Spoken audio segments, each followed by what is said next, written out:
Okay, last, so our topic for this time is the effect of intercooling in Brighton cycle. So we have a simple Brighton cycle. We will study the effect of intercooling.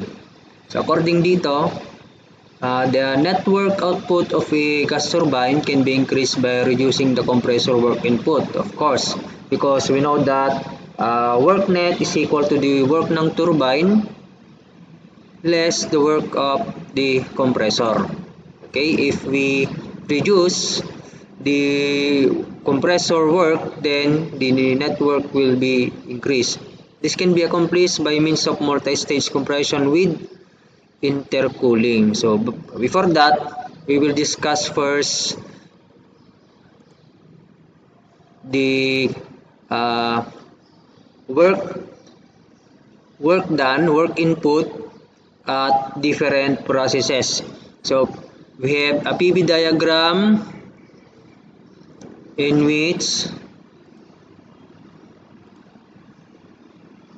we have two processes from state 1 to 2 prime, that is adiabatic compression, or that means compress natin yung fluid or gas, compress natin yung gas in which the process is no heat loss. Okay, so walang heat loss sa process.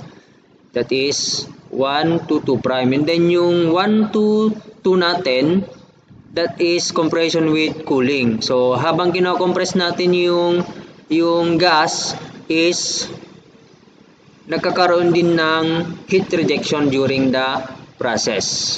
Okay? So kung mapapansin natin, yung area, ito kasi yung area, no, behind the curve, okay, or sa likuran ng curve natin, that is work input, or ayan, work input yan. So kapag work input, yung arrow kasi natin pataas okay? Kumbaga yung process natin from low pressure to high pressure, kaya work input yan. Kung halimbawa naman yung natin, process natin is from high pressure to low pressure, work done, okay, or work output. Ayan, ito yung ating area. So by the way, sa PV diagram pala natin, meron tayong dalawang klase ng work. We have work non-flow tsaka steady flow. Ito kasi steady. Depende kasi yan sa compressor, or sa, for example, compressor or any equipment. So kapag ang compressor mo ay axial, for example, axial, yan. Kapag axial, steady flow. Ganyan. But anyway, usually kapag mga compressor naman is steady flow yung natin. So kapag steady flow, yung curve mo ay, or yung work input mo ay behind the curve. So kapag work non-flow naman, kapag work non-flow is under the curve. For example, compression during sa mga internal combustion engine, during intake, i-compress natin yung air, in which during the process walang nag-i-split or walang lumalabas na mass. So that is non-flow. Kapag non-flow, ganito yung, for example, ganito yung process. Ayan, from 1 to 2 tayo andito yung 1, andito yung 2. Yung area is ito, under the curve. So work non-flow kapag ganyan. Ayan. Okay, kung i-compare natin yung area naman kapag siya ay tag dito, kapag yung process ay adiabatic, so yung area is mag-start ka dito hanggang dyan. So mas malaki yung area kapag adiabatic compression. So ibig sabihin, kapag mas malaki yung area, mas malaki din yung work input kapag adiabatic compression. Okay? So actually meron pang isa dito constant temperature sana. Ayan, dito yung constant temperature. So actually mas maliit na yung work compression mo kapag constant temperature yung process. Pero napakahirap naman gawin yun na habang kino-compress mo ay constant yung temperature. Okay? Yan, napakahirap.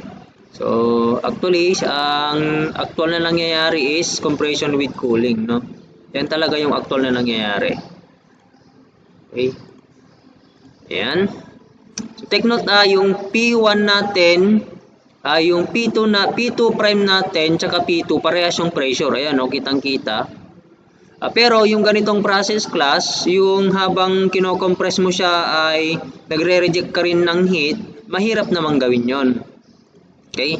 Mahirap gawin. Although possible yan, lagyan mo ng cooling fins yung yung compressor mo. Yan, for example. Pero hindi ganun ka-effective, no?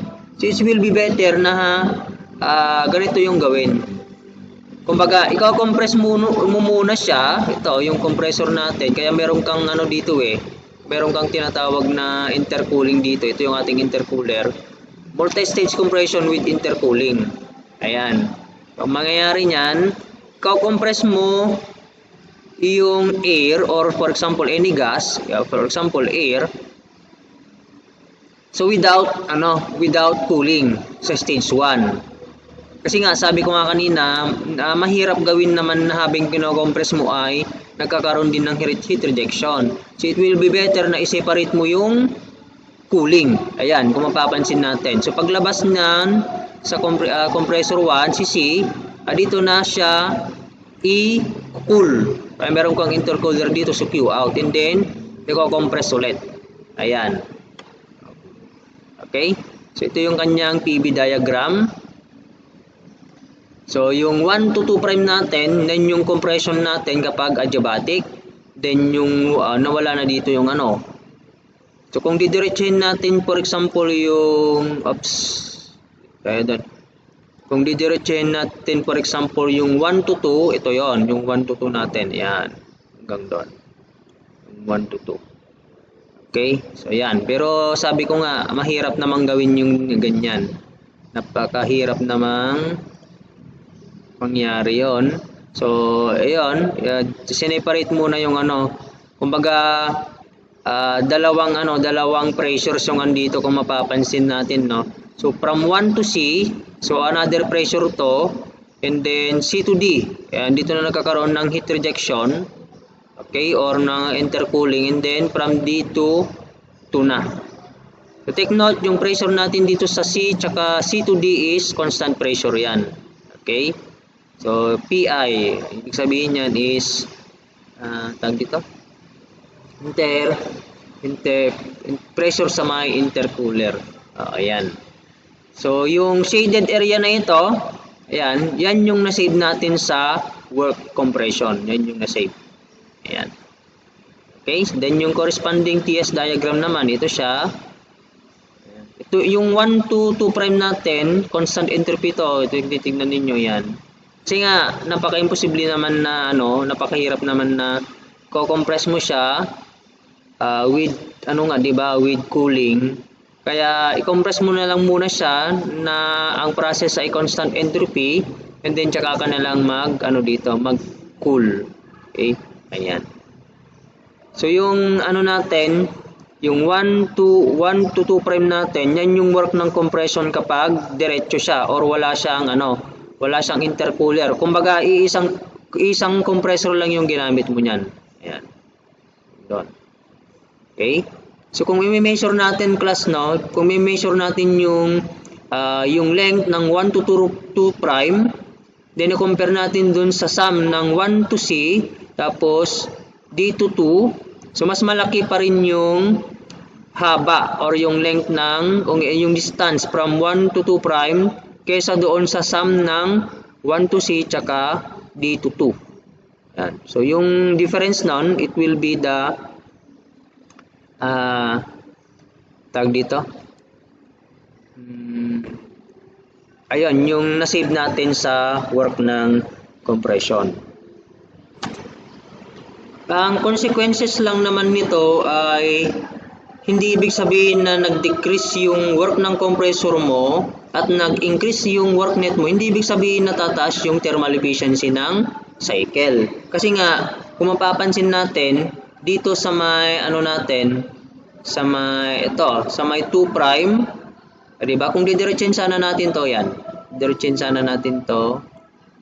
Yan. And then 2, ito lagyan natin na 3 ito, and then dito ay 4. Di ba ang QA natin ay from state 2 prime to 3 kapag yan ay simple na Brighton cycle. Okay, ngayon kapag lagyan natin ng intercooler as multi-stage compression with intercooling, ang magiging QA natin is from 2 to 3. So humaba actually, humaba. Kasi nga mas mababa yung temperature ng 2 kaysa dun sa 2 prime, so mas malami yung heat input mo. Okay?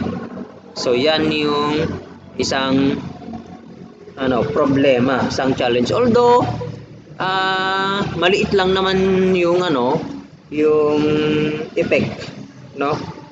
So if you want to assess yung talagang kung talagang gusto niyo mapatunayan kung ano yung effect, for example ng effect ng multi-stage compression with intercooling dun sa work ng turbine, work ng compression, sa QA, sa QR, efficiency and so on, back work ratio. So isolve nyo siya. Okay, ang dami namang problems na pwedeng niyan gamitin. So yan. So kung gusto mong talagang mapataas yung efficiency, kasi nga actually hindi naman pinapataas ng compression with intercooling yung efficiency. Actually nagdi-decrease pa nga yan, pero hindi naman ganoon kalaki. So kung gusto mong mapa-increase, gagamit ka ng regenerator dito. Okay? So yan. So yun yung effect ng intercooling, no? So bahala na kayo na mag-experiment kung ano yung magiging effect ng compression with intercooling sa mga, for example, turbine work, back work ratio, QR, and so on. Okay, madami naman example yan sa internet, no?